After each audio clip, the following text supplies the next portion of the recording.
I looked at the house from the driveway, the engine of my SUV still ticking as it cooled down in the humid July air, and for a split second, I felt nothing but relief. It had been a brutal week at the regional office in Chicago. 3 straight days of presentations that felt like they were designed to suck the soul right out of my body. All I wanted was my own bed, a lukewarm beer, and the silence of my suburban home. My wife, Sarah, had mentioned she was going to have a girls' night out, which meant the house should have been empty, peaceful, and mine. But then I saw the truck parked in the driveway, a familiar, weathered Ford that made my stomach drop in a way I couldn't quite explain. It belonged to Mark, my best friend since we were undergrads at State, the guy who had stood as the best man at my wedding, and the one person who knew exactly how much I was struggling to keep our mortgage current and my marriage from becoming a hollow, transactional arrangement. I frowned, checking the dashboard clock. It was barely 10 o'clock on a Thursday. Sarah had said she was headed to a wine bar downtown with her coworkers, and Mark was supposed to be working the night shift at the logistics hub on the other side of the county. I felt a weird, prickling sensation at the back of my neck, the kind of instinctive alarm that you usually only get when you smell smoke or hear glass breaking in a dark hallway. I didn't reach for my phone to text them. I didn't announce my presence. I just sat there for a long time, watching the dim light flickering in the living room window, wondering why the hell my best friend was parked at my house while my wife was supposedly out on the town. The silence of the house when I finally walked through the front door felt heavy, thick with a tension that didn't belong in my foyer. I hung my keys on the hook, my movements mechanical, my heart hammering against my ribs like a trapped bird. There was music playing, something low and jazz-heavy, a playlist Sarah and I usually reserved for dinner parties, not for casual nights in. The air smelled different too, a mix of expensive perfume and the distinct woodsy scent of the cologne Mark had been wearing since we were 22. I felt like an intruder in my own home, a ghost haunting the life I had built with so much effort and sacrifice. I crept toward the kitchen, my footsteps muffled by the thick carpet, my mind frantically trying to rationalize the situation. Maybe Sarah's plans fell through. Maybe Mark stopped by to pick something up. Maybe he was helping her move furniture. Maybe there was some emergency I didn't know about. I kept telling myself to be rational, to be the steady, reasonable husband Sarah always told her friends she was lucky to have. But the rational part of my brain was being drowned out by a primal, screaming intuition that told me something was fundamentally, irrevocably wrong. I reached the archway that led to the living room, and I stopped cold. The scene was too domestic, too intimate, and it felt like a punch to the gut that knocked the wind out of me. They were sitting on the sectional, the one we'd bought on a payment plan during our first year of marriage, but they weren't just sitting. Mark had his arms stretched along the back of the cushion, his fingers dangerously close to Sarah's shoulder, and Sarah was leaned in, her head tilted at an angle I hadn't seen her use in years. They were talking, but it wasn't the kind of conversation you have with a friend. It was the kind of hushed, intense exchange that suggested they were sharing secrets, peeling back layers of themselves that had been hidden from the rest of the world. I saw Sarah laugh, a genuine, unguarded sound that made my skin crawl, because I realized, with a sickening jolt, that she hadn't looked at me like that in a long, long time. Mark was looking at her with a hunger that made me want to vomit, his eyes fixed on her face with a level of concentration that was terrifying. I was standing in the shadows of the hallway, invisible, a voyeur to the slow-motion destruction of my own life. I should have walked out. I should have cleared my throat, made some noise, given them the chance to cover their tracks. But I was paralyzed by a morbid curiosity. I needed to see how far it went. I needed to see if the woman I had spent 10 years loving was capable of this level of duplicity right under my nose. My hands were shaking so hard, I had to clench them into fists just to keep them steady. I felt like the floor was tilting beneath me, like the foundation of everything I believed to be true was shifting into the sand. When Sarah finally leaned forward and placed a hand on Mark's knee, the world seemed to stop moving. It wasn't a platonic touch. It was deliberate, possessive, and filled with a familiarity that made my blood run cold. Mark leaned in closer, his voice dropping to a register I couldn't quite hear, but I saw the way Sarah's eyes fluttered shut, the way she seemed to melt into the space he was creating for her. It was a private moment in a public room, a violation of the sanctity of my home that felt like a physical assault. My breath hitched in my throat, a ragged, involuntary sound that was too loud in the quiet house. I expected them to jump, to scramble, to show some semblance of guilt or fear, but they didn't even notice me. They were too far gone in their own little world, a bubble of betrayal that I had walked into by accident. I felt a surge of rage, hot and blinding, followed immediately by a wave of hollow, crushing sorrow. My mind flashed back to the past few months, the late nights she spent at work, the sudden need for privacy with her phone, the distance she had put between us under the guise of needing to find herself again. It all clicked into place with a sickening, crystalline clarity. It wasn't stress. It wasn't a midlife crisis. It was Mark. It had always been Mark, the guy who sat at my table, drank my wine, and shook my hand every time we met. I didn't storm in. I didn't shout.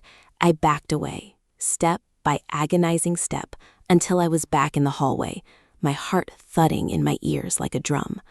I retreated to the front door, grabbed my keys, and walked out into the night, the cool air doing nothing to soothe the burning in my chest. I sat in my car, staring at the dark house, feeling like I was watching a movie about someone else's life, a tragic story I wanted no part of. How do you reconcile the person you think you know with the monster they become when they think no one is looking? I felt a sudden, sharp need to scream, to shatter the windshield, to do something, anything, to prove that I was still alive and that this wasn't just some twisted nightmare. I started the engine, the roar of it sounding like a shout in the stillness of the street, and I drove. I didn't have a destination. I just needed to put distance between myself and the wreckage of my home. As I pulled away, I glanced back at the window one last time. The light was still on. They were still there, tucked away in the sanctuary of my living room, while I was drifting through the suburbs like a ghost. I realized then that my life as I knew it had ended the moment I turned that key in the lock. There was no going back to the way things were. The trust was gone, evaporated into the night air, and I was left with the devastating, undeniable truth of what I had seen. The neon lights of the 24-hour diner at the edge of the industrial park blurred into long, sickly yellow streaks as I pulled into the parking lot. I didn't want to go home, and I certainly didn't want to check into a hotel where I'd have to answer questions from some bored night clerk. I needed space to let the adrenaline subside so that I could actually think, though my thoughts were currently nothing more than jagged shards of memory and pure, unadulterated fury. I sat in the driver's seat for 20 minutes, staring at the dashboard, watching the digital clock tick forward, wondering if Sarah had noticed the driveway was empty again. Did she check for my car?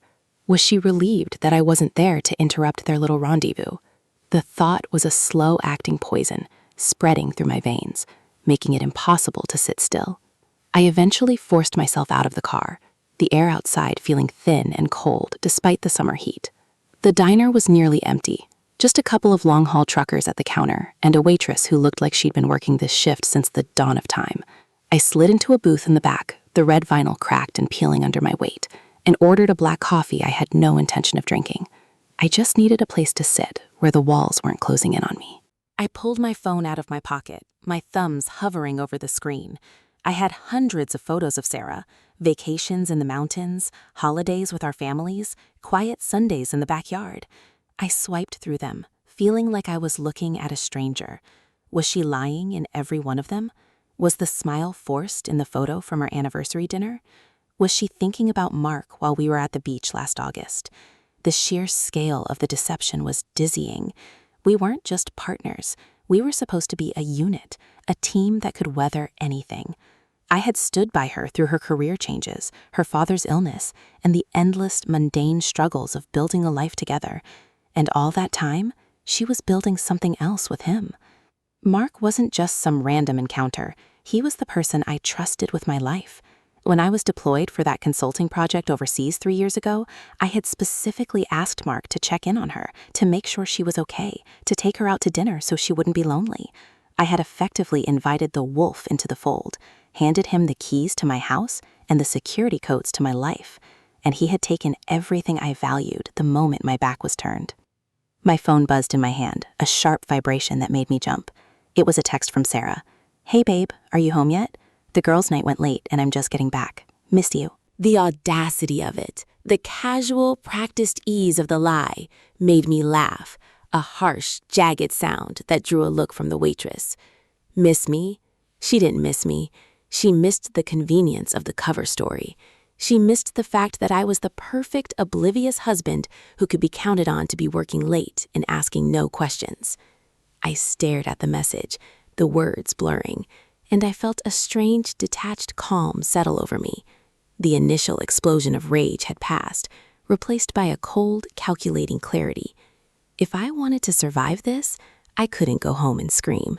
I couldn't confront them in a fit of emotion, because that would just give them the high ground. They would cry, they would apologize, they would tell me I was imagining things, or they would frame it as a mistake, a moment of weakness. But it wasn't a mistake. It was a choice, repeated over and over, built on a foundation of betrayal that went back further than I wanted to admit. I typed back, my fingers moving with the precision of a surgeon. Just getting off the road, had to stop for some car trouble. Be there in 20. I watched the 3 dots appear as she typed, imagining her heart skipping a beat, wondering if I had seen anything, if I knew, if I was coming home to a confrontation. Then the reply, "Oh no, is everything okay? Do you need me to come pick you up?" It was such a perfect scripted response that I almost admired the dedication to the performance. She was playing the supportive wife to the very end, terrified of being caught but committed to the charade. I didn't answer. I put the phone on the table, face down, and finished the cold, bitter coffee in one gulp. I realized then that my entire perspective on our relationship had shifted. I wasn't just a husband who had been cheated on. I was a man who had been playing a game with someone who had been cheating from the start. The humiliation was a raw, throbbing ache, but underneath it was a sense of liberation. For years, I had worried about being good enough, about whether I was providing enough, whether I was attentive enough. That burden was gone now.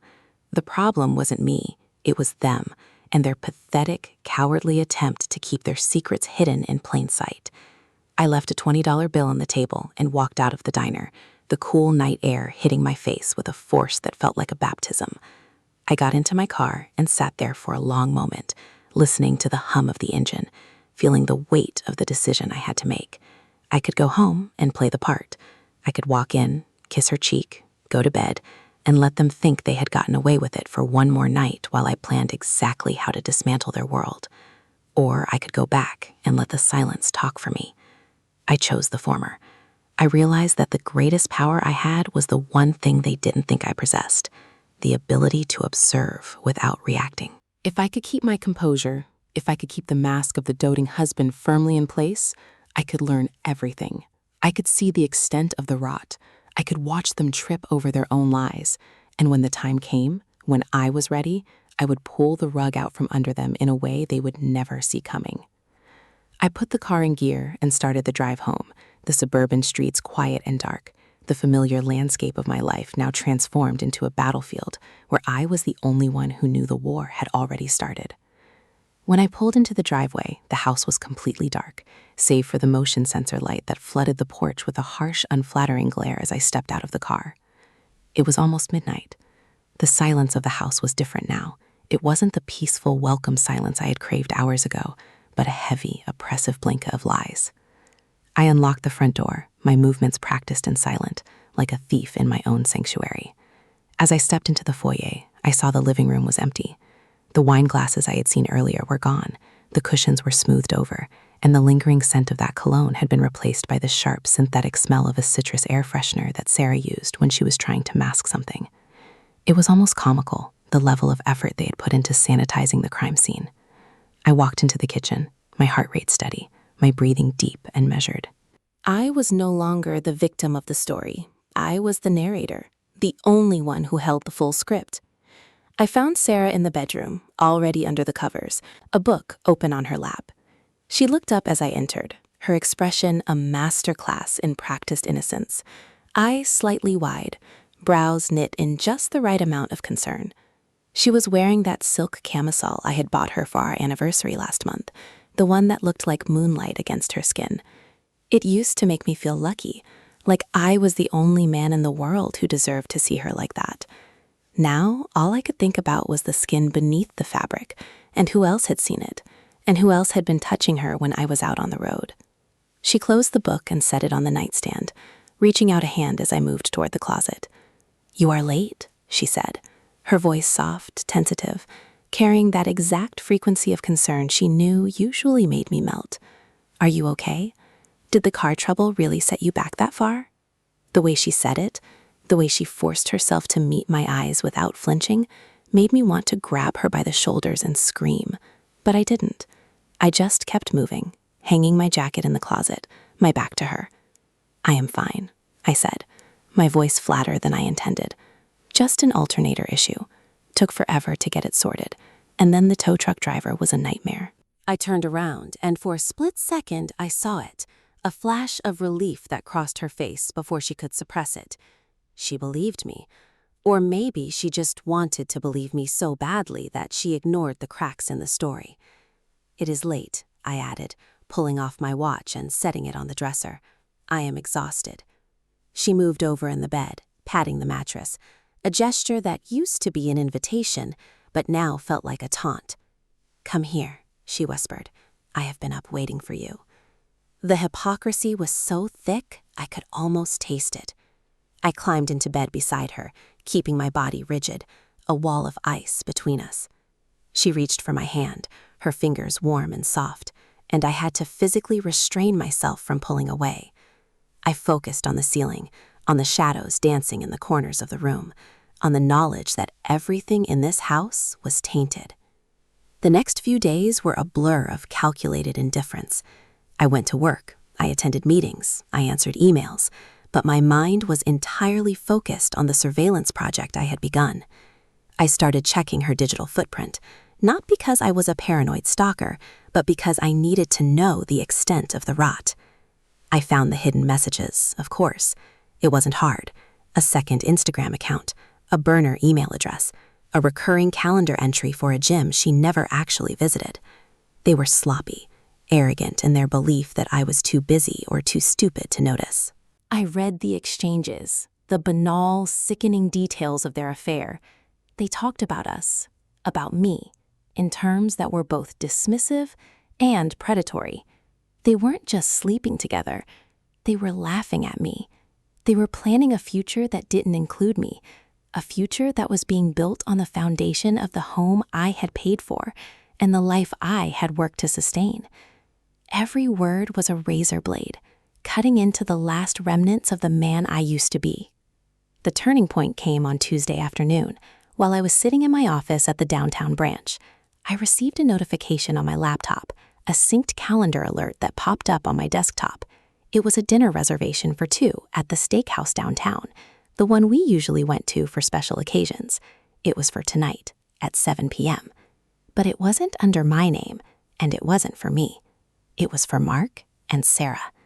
I felt a surge of cold, sharp clarity wash over me. They were getting bold. They were getting careless. And for the first time since I had walked through my front door that night, I realized exactly what I had to do. I didn't need to be the victim anymore. I didn't need to cry or beg for explanations. I needed to let them see that their game was over. I spent the next 4 hours finishing my work with a strange, detached efficiency, my hands steady, my mind focused. I had a dinner reservation of my own to make, one that would change the trajectory of our lives forever. I felt a grim sense of satisfaction, a feeling that the chaos was finally beginning to organize itself into a shape I could control.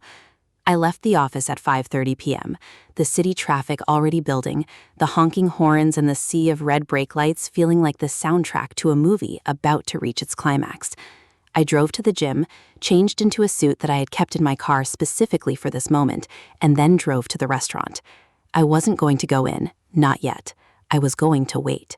I parked my car in the garage across the street and sat there, watching the entrance of the restaurant, waiting to see them walk in together.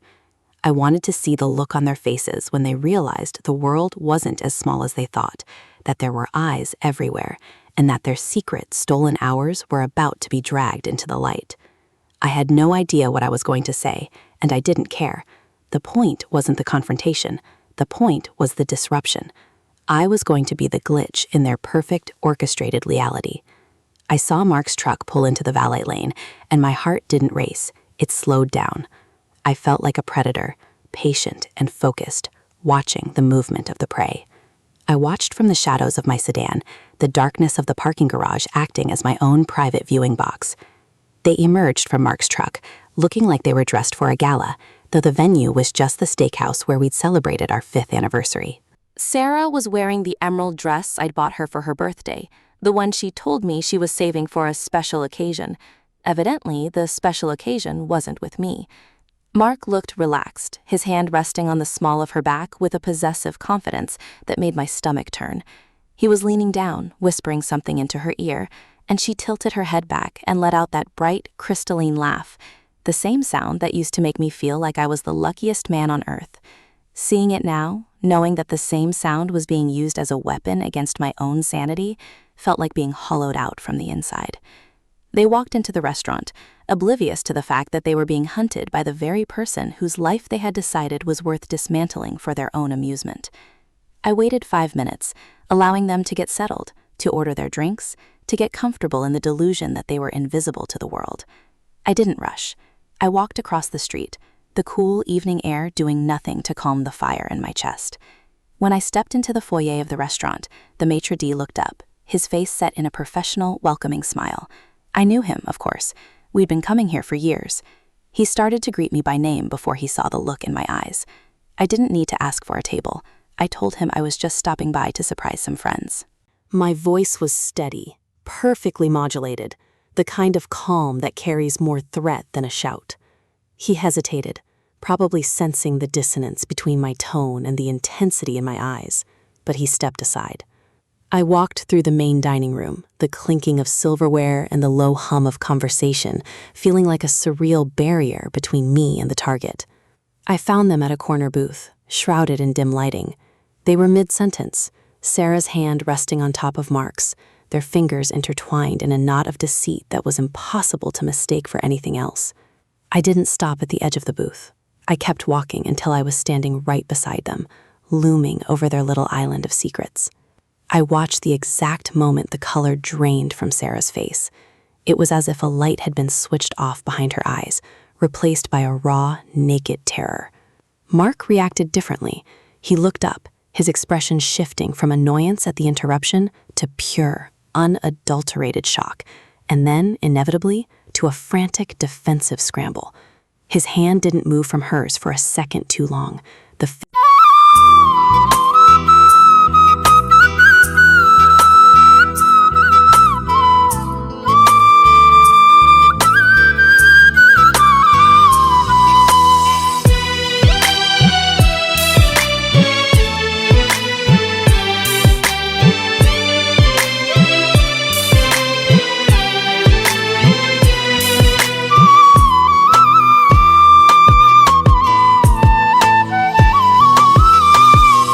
তোর কারণে শেষ করিলাম ইহকাল আর পরকাল, তোর কারণে শেষ করিলাম ইহকাল আর পরকাল।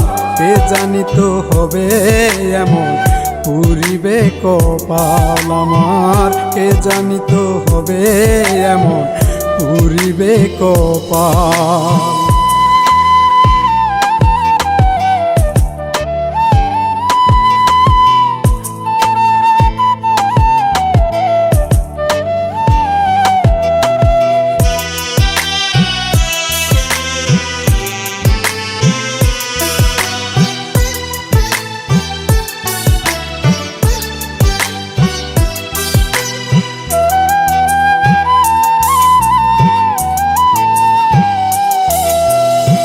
দুঃখের পরে আসে রে সুখ, আমার বেলায় নাই। আবেগে তাকাইলেই যেন প্লাবন হইয়া যায়।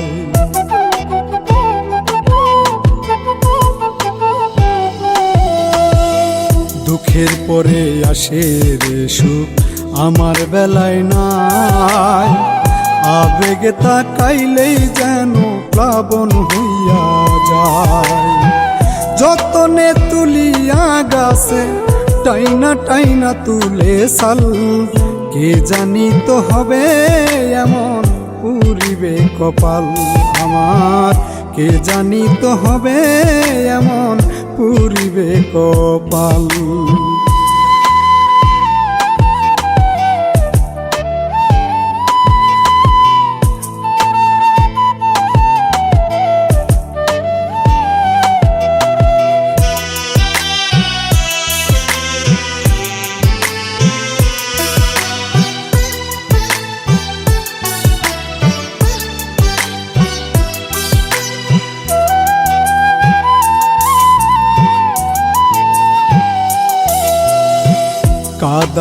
menu scattered on the table,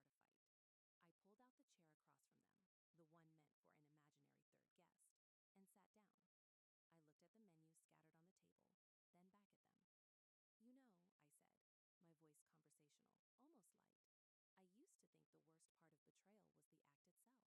back at them. "You know," I said, my voice conversational, almost light, "I used to think the worst part of betrayal was the act itself. But sitting here, looking at the two of you, I realize I was wrong. The worst part is the realization that I wasn't just fighting for my marriage, but I was fighting against my own best friend, who was helping my wife practice how to lie to my face." I looked at Mark directly, unblinking. "How does it feel,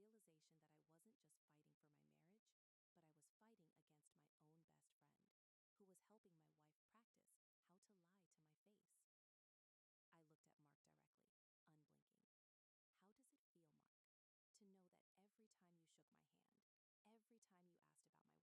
every time you acted like you were the loyal brother I never had, you were just waiting for the next opportunity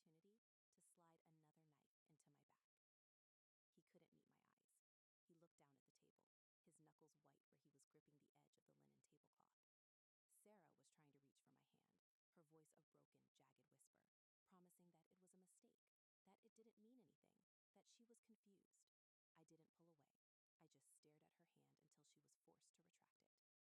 A mistake is forgetting to call, or being thoughtless, or forgetting a chore, I said, my voice cold as ice. This was a project. This was a sustained effort to build a second life while you were still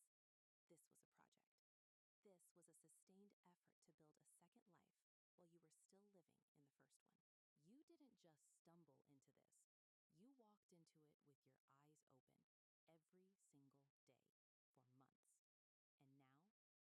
the first one. You didn't just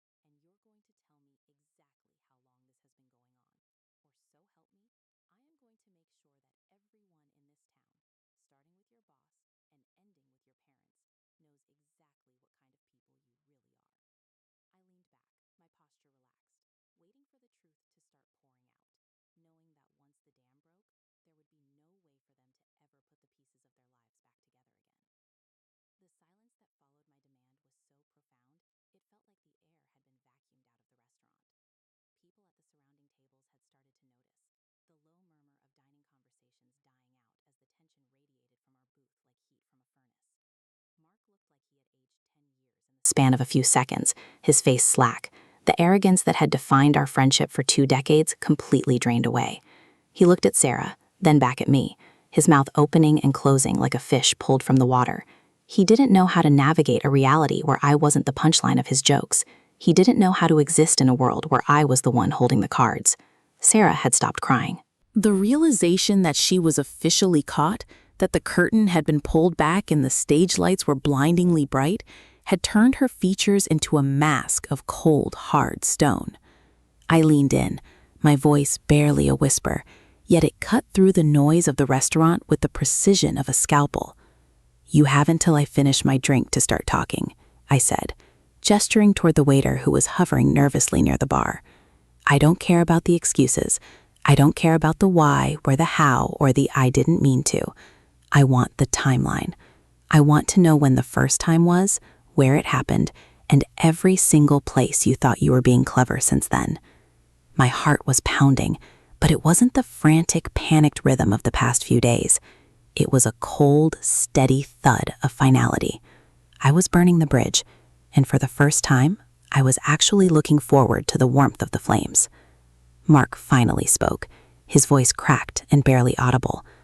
"It started 6 months ago," he muttered, looking at his wine glass rather than at me. "A night after you went to the city for that trade conference. It was just meant to be one time." That was the classic line, the one that made me want to laugh. One time, as if betrayal were a singular event rather than a series of deliberate choices. Sarah didn't say a word. She just sat there, her head bowed, looking at the pattern on the tablecloth.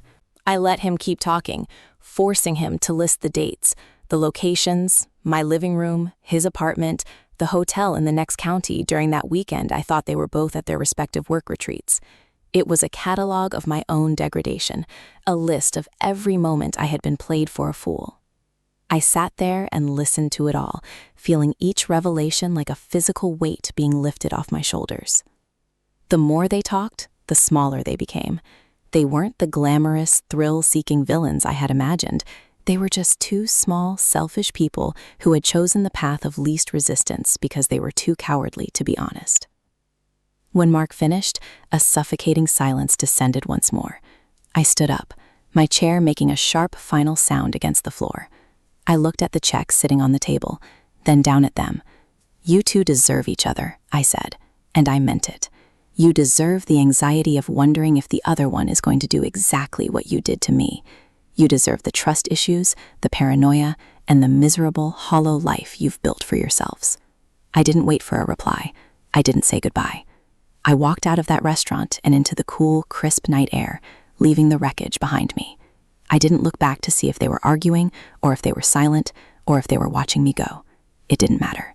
I drove home, not to the house, but to the apartment I had already signed a lease on 2 days prior. I had anticipated this outcome. I had prepared for it. I walked into the empty, quiet space, set my keys on the counter, and took a deep, shuddering breath. For the first time in months, my lungs felt like they could fully inflate. The betrayal had been total, yes. It had been devastating, and it had been cruel. But as I stood there in the silence of a new beginning, I realized that the gift they had given me was the truth.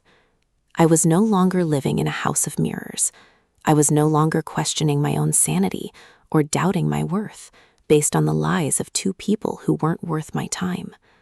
The future was unwritten, and for the first time in my adult life, it was entirely mine. I sat on the floor that was finally truly my own, and I felt the heavy, suffocating weight of the past decade finally slide off my shoulders. I was alone, but I wasn't lonely.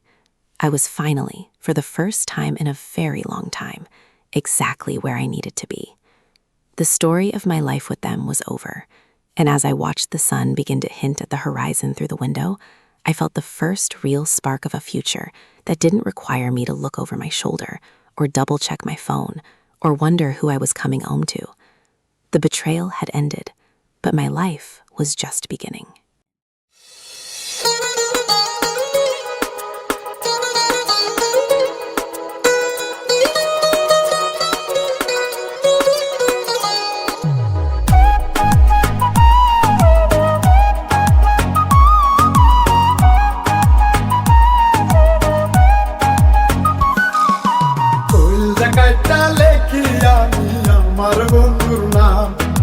সেই বন্ধু যে দিল না রে আমার প্রেমের দাম কইলজা কাইটা লেখি আমি আমার বন্ধুর নাম সেই বন্ধু যে দিল না রে আমার প্রেমের দাম কইলজার মাঝে রইল স্মৃতি বন্ধু আমার নাই বন্ধুর লাগি এখন আমার কইলজা পুরে যায় কইলজা কাইটা দিলাম আমি আমার প্রেমের দাম বন্ধু আমার দিল না রে কইলজা কাটার দাম কইলজা কাইটা দিলাম আমি আমার প্রেমের দাম বন্ধু আমার দিল না রে কইলজা কাটার দাম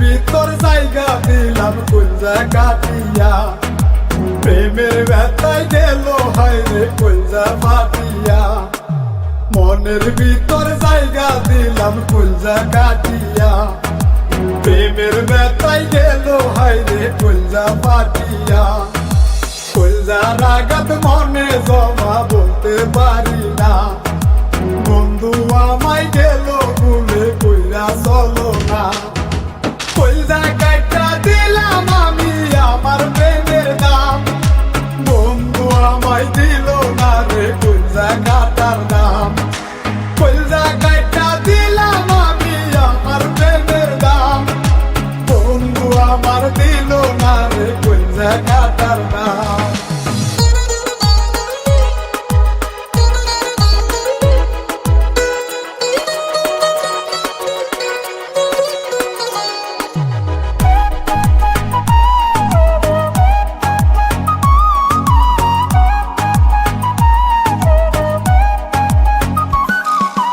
কইলজার মাঝে নাম লেখিয়া করলো বেইমানি কইলজা কাটার ভালোবাসায় জন্য চোখের পানি কইলজার মাঝে নাম লেখিয়া করলো বেইমানি কইলজা কাটার ভালোবাসায় জন্য চোখের পানি প্রাণের বন্ধু দিল আঘাত আমার কলিজা কইলজা কাটার ভালোবাসার কান্না হলো